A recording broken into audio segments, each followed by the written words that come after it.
Thank you. And good morning. There's more people than I expected, I've got to be honest. It's 9:45, second day, lots of parties yesterday, so well done to you all for making it.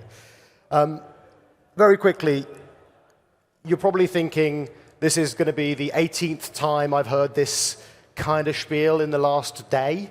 I'm going to try and keep it a little fresh and a little bit different, but I've been talking about institutional engagement in crypto, or I've been hearing about it for 4 or 5 years. It's the dream, it's the nirvana, it's coming. Why is it important? And actually, am I even qualified to talk about it? So I'll give you a little bit of background about me.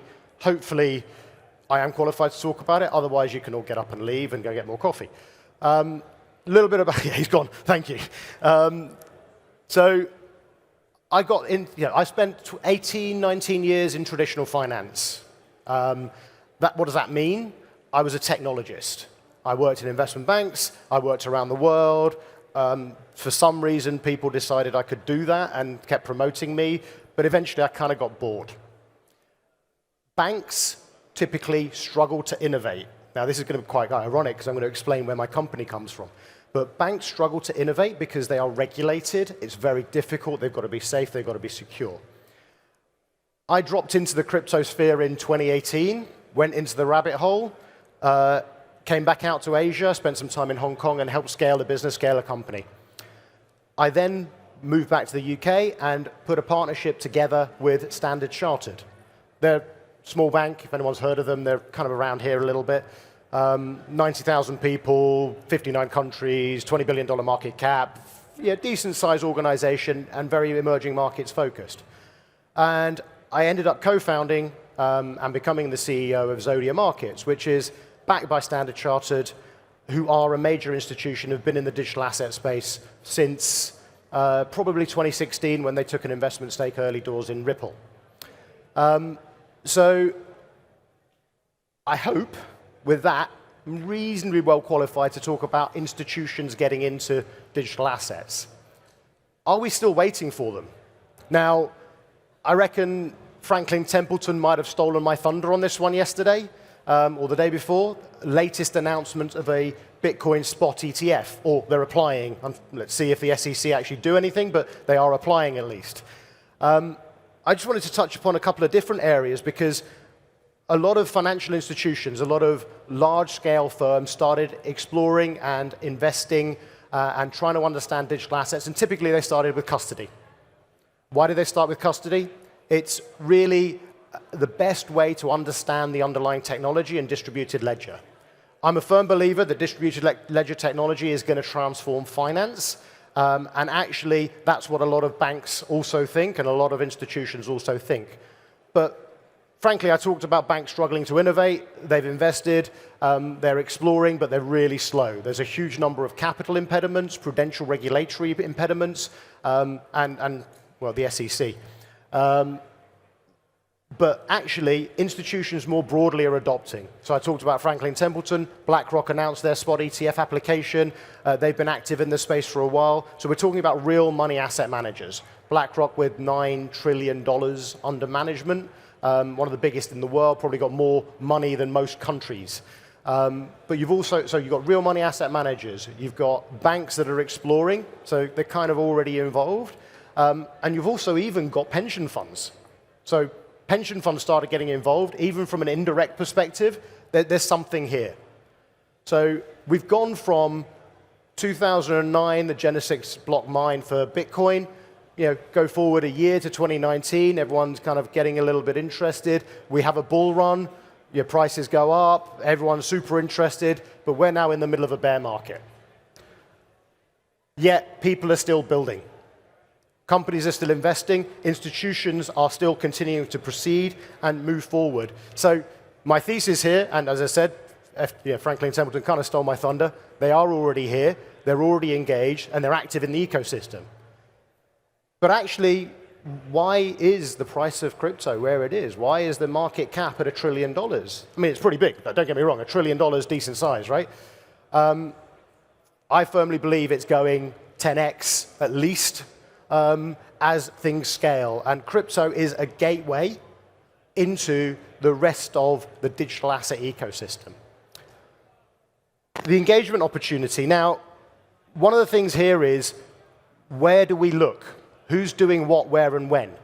I'm going to talk a little bit about what the opportunity has been and where it's going. So if I wind back over the last 10 years or so, we've had basically a zero interest rate environment. There's a lot of VCs and investors around where, frankly, for the last decade, money's been free. What that also meant was two of your typical asset classes where people look for volatility. Hedge funds, asset managers look for volatility, look for return. They weren't there. The interest rate markets and the foreign exchange markets, there was no volatility. I launched Zodia Markets about 2 years ago, signed a partnership agreement with Standard Chartered. The thesis we had at the time, and we launched the business officially about a year ago. We got registered with the Financial Conduct Authority in the UK. The thesis we had was the client segment that's going to be fastest to adopt, hedge funds. They're already involved, they're already active, they can take risk, they look for volatility opportunities, and then government started raising interest rates. And we were talking to the hedge funds, and they're like, well, actually, I've got more volatility right now in FX and interest rates than I've had for the last 15 years because we've come out of an low interest rate environment. And the vol that they were looking for in Bitcoin or crypto had kind of gone a bit sideways. If anyone's been watching the markets, it's been trading sideways for a while. And what do I mean by sideways? The extreme up, down 30% type activity where hedge funds make a lot of money, that's kind of normalized. But that is a sign of maturity in the asset class. The huge spikes in volatility is not really great for the market. It's an evolving asset class. It's turning into something that you can correlate or decorrelate from other asset classes, and you can add crypto to a balanced investment portfolio. So from a maturity of an asset class perspective, what people look for is not well, I'm going to put some money in and it's going to go to the moon and I'm going to make a return and get out. Actually, people want to be able to track it like they would another asset class. So the maturing of the asset class is super important. It comes into a space where models can then be applied, historical data is available, and people can then look to invest with a degree of certainty. The other thing we've had, and it's unfortunate, but we've had the demise of a number of firms in the space that perhaps weren't doing the right things. I'm not going to bore people. Everyone can infer what those firms are. But one of the things that's done is it's taken out one of the drivers of that volatility. Over-leverage. Leveraged firms or over-leveraged firms that were lending with no credit risk management, no insight into how they're going to repay if things go wrong, and on the assumption that prices only ever go up. Prices don't only ever go up. And we've had a wipeout, and frankly, in some cases, quite justified wipeout of firms for bad behavior or inability to manage risk effectively. Other areas that lend itself to the future engagement from institutions, but actually the maturation of the asset class and that move from $1 trillion to 10 trillion. Stablecoins. Now, I've got a vested interest from a stablecoin perspective. We're looking at a secondary market capability through Zodia Markets. But ultimately, if you look at the stablecoin space right now, one of the big drivers for stablecoins was earlier this year, we had a US banking crisis or a US regional banking crisis. 3 fairly major banks for the crypto ecosystem. SVB, where a lot of the fintech investment was held there, Signature and Silvergate, which underpinned and were, frankly, the lifeblood in many respects of the crypto ecosystem, disappeared pretty much over a weekend. A slightly smaller bank a little bit later called Credit Suisse also vanished, but that's a different matter. But what that meant was firms that had been involved in the crypto economy basically had to pivot to start using stablecoins more and more. That's how things carried on. What we've also seen is stablecoins right now, if you think about the market cap, 99.4% of stablecoins right now are dollar denominated. The FX market, as a comparison, the dollar dominates, but it's about 85% of total volume flow because it's the world reserve currency. What we see, and we've got a strong thesis, that non-dollar stablecoins are going to start growing. Why is that important? Why is that interesting? Well, I have the benefit of the backing of a global bank. One of their major clients, and they're a trade bank, so what do? They connect the world. One of their major client bases, and I have access to that client base, are corporates. Now, this is an area, from a maturation perspective, corporates, so large multinational corporates who build stuff. They move stuff around the world. They pay for oil, gas. They pay for steel. They create sneakers. They make soft drinks. They're actually talking to us about how do we move value more efficiently?